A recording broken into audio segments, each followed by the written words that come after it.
Versalhes ergue-se como um monumento ao excesso e à desconexão da realidade. Enquanto o sol brilha sobre os jardins milimetricamente podados e os espelhos do palácio refletem o brilho das joias da nobreza, a poucos quilômetros dali, em Paris, o ar é denso com o cheiro da podridão e do desespero absoluto. O contraste é uma ferida aberta na alma da França do final do século XVIII. Dentro dos portões dourados, o banquete nunca termina. O vinho flui em cálices de cristal e as sedas sussurram nos corredores de mármore. Fora deles, o terceiro estado, essa massa vasta de camponeses, artesãos e burgueses que sustenta o país, luta diariamente por uma única códia de pão seco. A opulência é silenciosa e perfumada, mas a fome tem um rugido rouco que começa a ecoar pelas ruelas estreitas, escuras e fétidas da capital francesa. No centro desse turbilhão de desigualdade está Luís XVI.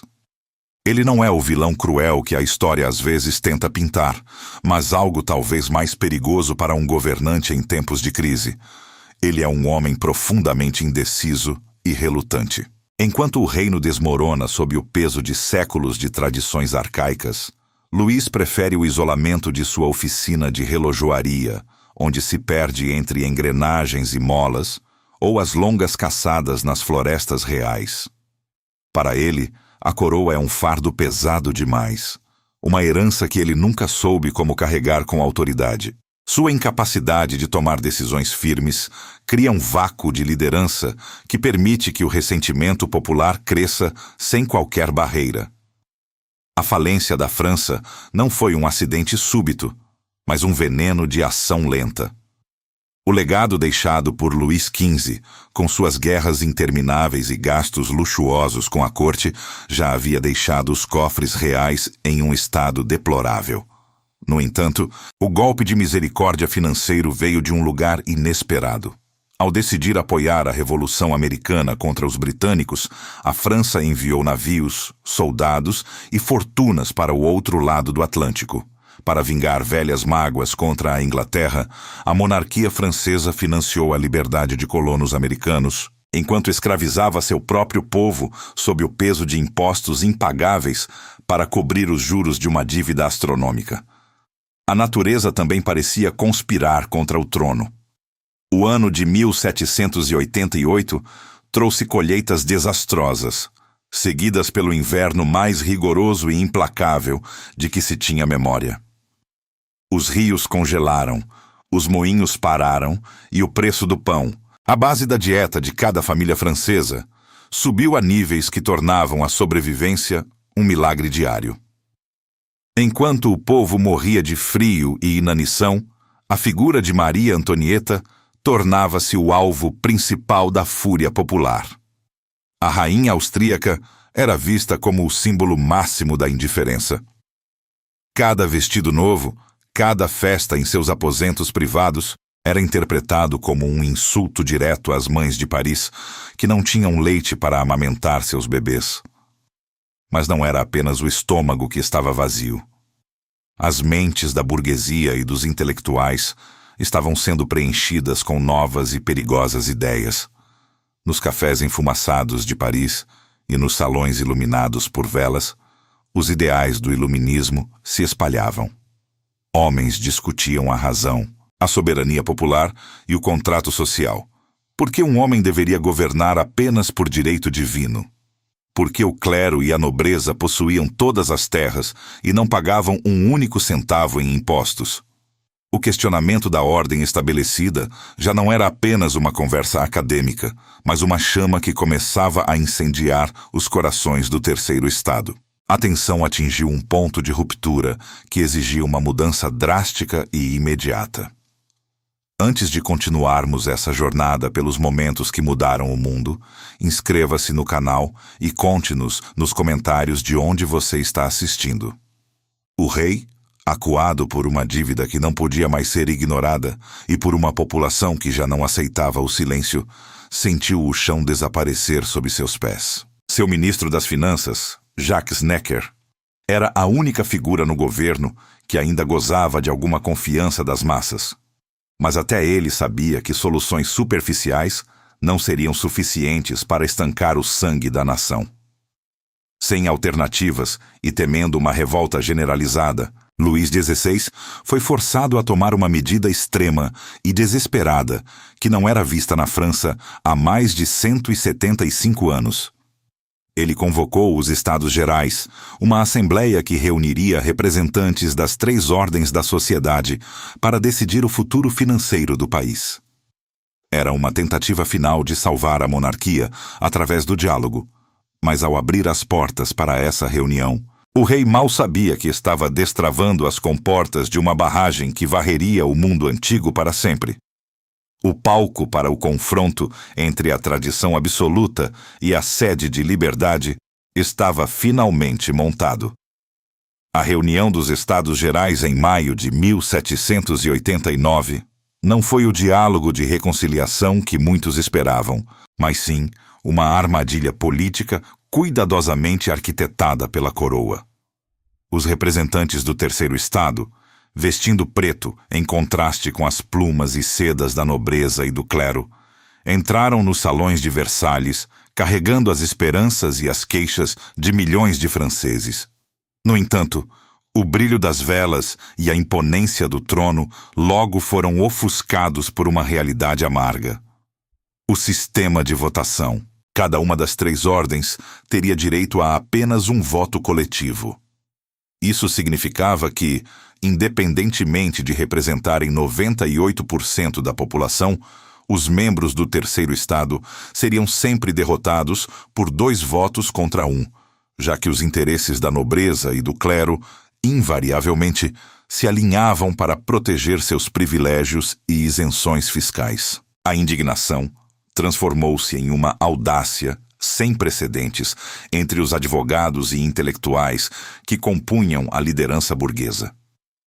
Eles perceberam que permanecer naquele formato era aceitar a própria irrelevância e a perpetuação da miséria nacional. Em um gesto que desafiava séculos de autoridade monárquica absoluta, eles se separaram da estrutura tradicional e declararam-se a Assembleia Nacional. Não eram mais apenas súditos pedindo clemência ou sugerindo reformas financeiras. Eles se proclamaram os únicos e verdadeiros representantes da soberania da nação francesa. Esse ato de rebelião enviou ondas de choque pelas paredes de pedra de Versalhes. Luís XVI, em sua hesitação característica e influenciado pela corte conservadora, tentou sufocar esse levante diplomático com uma manobra mesquinha, ordenando que a sala de reuniões fosse trancada e guardada por soldados sob o pretexto de reformas necessárias no edifício. No entanto, a vontade do povo não poderia ser contida por simples fechaduras ou guardas reais.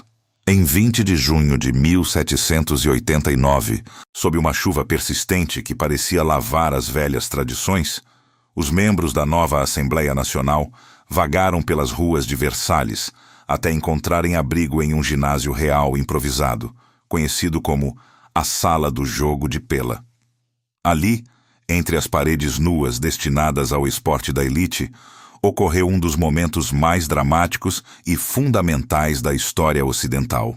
Com os braços estendidos e vozes que tremiam de determinação, eles realizaram o juramento do Jogo de Pela, prometendo solenemente nunca se separarem até que tivessem redigido e estabelecido uma constituição para a França. A monarquia absoluta havia perdido o controle sobre a narrativa política. O Terceiro Estado havia descoberto sua própria força coletiva e não pretendia recuar um único passo. Enquanto os debates políticos ferviam em Versalhes, as ruas de Paris tornavam-se uma panela de pressão prestes a explodir com o peso da fome e da incerteza. O estopim emocional foi aceso por uma decisão desastrosa de Luís XVI, a demissão de Jacques Necker. O ministro das Finanças era visto pelo povo como o único homem dentro do governo capaz de entender sua agonia e o único capaz de frear os excessos de Maria Antonieta e da nobreza que cercava o trono. Sua saída foi interpretada como uma declaração de guerra silenciosa contra as massas famintas. A notícia da demissão de Necker espalhou-se por Paris como um rastro de pólvora em floresta seca. Nos jardins do Palais Royal, o clima de revolta atingiu o ápice quando oradores improvisados clamavam para que o povo se defendesse contra a tirania iminente. O medo logo se transformou em uma paranoia coletiva alimentada por fatos reais. Rumores sinistros circulavam de que o rei estava reunindo 30.000 soldados estrangeiros, mercenários sem qualquer lealdade ao povo francês, nos arredores da capital, para massacrar os cidadãos e dissolver a Assembleia Nacional à força. Paris transformou-se em um formigueiro de atividade frenética e defensiva.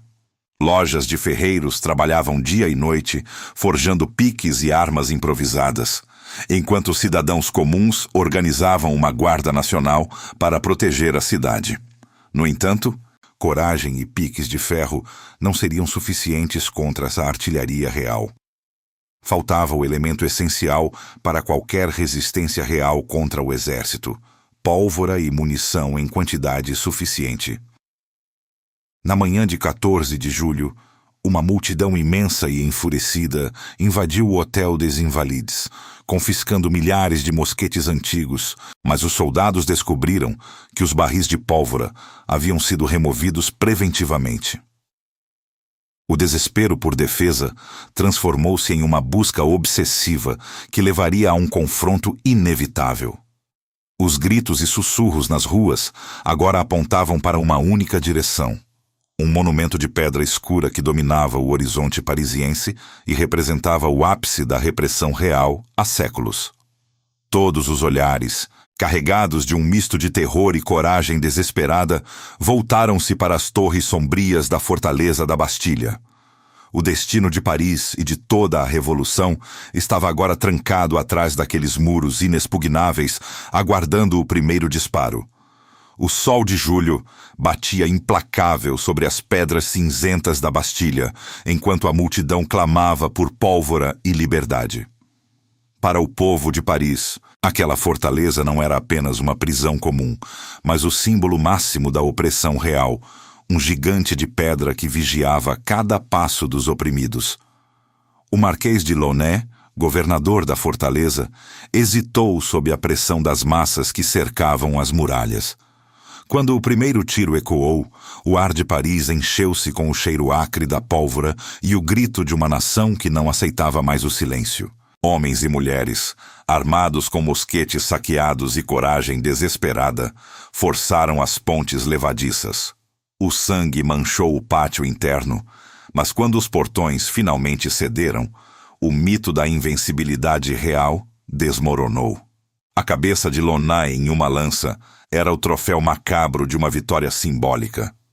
O absolutismo fora decapitado no coração de sua própria capital. A notícia da queda da Bastilha viajou como um incêndio incontrolável, atingindo os campos mais remotos, onde a fome ainda era a única lei conhecida. O que se seguiu foi o fenômeno do grande medo. Camponeses, alimentados por séculos de injustiça e por boatos de que a nobreza destruiria suas colheitas, agiram com uma fúria purificadora. O fogo iluminava as noites, enquanto castelos ancestrais eram invadidos por multidões empunhando foices e ancinhos. No entanto, o alvo principal não era o ouro, mas os velhos pergaminhos das obrigações feudais. Os contratos que os acorrentavam à miséria por gerações. A estrutura social que sustentava a França por quase 1000 anos era reduzida a cinzas em fogueiras improvisadas, transformando servos em homens livres através da destruição física dos registros do passado. Sentindo o chão tremer, a Assembleia Nacional buscou traduzir o caos em ordem jurídica e esperança política. Em agosto de 1789, nasceu a Declaração dos Direitos do Homem e do Cidadão. Inspirada nos ideais iluministas, ela proclamava solenemente que todos os homens nasciam livres e iguais em direitos perante a lei. Era o fim legal do antigo regime. Palavras como liberdade, propriedade e resistência à opressão tornaram-se o novo catecismo do povo francês. Mas enquanto o papel prometia dignidade, os estômagos nas ruas continuavam vazios. Maria Antonieta permanecia isolada no luxo excessivo de Versalhes, cercada por boatos de que desprezava a agonia das mães que não tinham pão para oferecer aos seus filhos famintos. A fome não esperava pela burocracia lenta das novas leis. Em outubro, milhares de mulheres parisienses, exaustas pela escassez e pelo preço abusivo dos alimentos, marcharam sob chuva constante até Versalhes. Carregando facas e lanças, exigiam que a família real as encarasse de frente. A invasão do palácio foi um momento de terror puro para Luís XVI e Maria Antonieta, confrontados pela ira da maternidade ferida e desesperada. Sob a pressão das massas, o rei foi forçado a abandonar seu isolamento dourado para sempre. A carruagem real foi escoltada de volta a Paris por uma multidão que gritava trazer o padeiro e sua família, transformando o Palácio das Tulherias em uma prisão vigiada no centro da fervura revolucionária.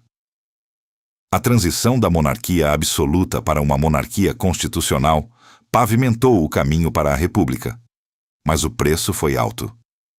A traição percebida de Luís XVI, que nunca aceitou plenamente a perda de seus poderes divinos, selou o destino de uma era inteira. O sacrifício de milhares resultou na conquista dos ideais de liberdade, igualdade e fraternidade, que mudariam o curso da humanidade para sempre. A França não era mais a propriedade privada de um rei, mas o lar de cidadãos que descobriram que o poder emana do povo. O mundo antigo estava morto. Das suas cinzas surgiu uma ordem onde a dignidade humana superava a linhagem, deixando um legado de esperança que atravessaria oceanos e séculos, lembrando-nos de que a busca por justiça é uma força que nenhuma muralha de pedra pode conter.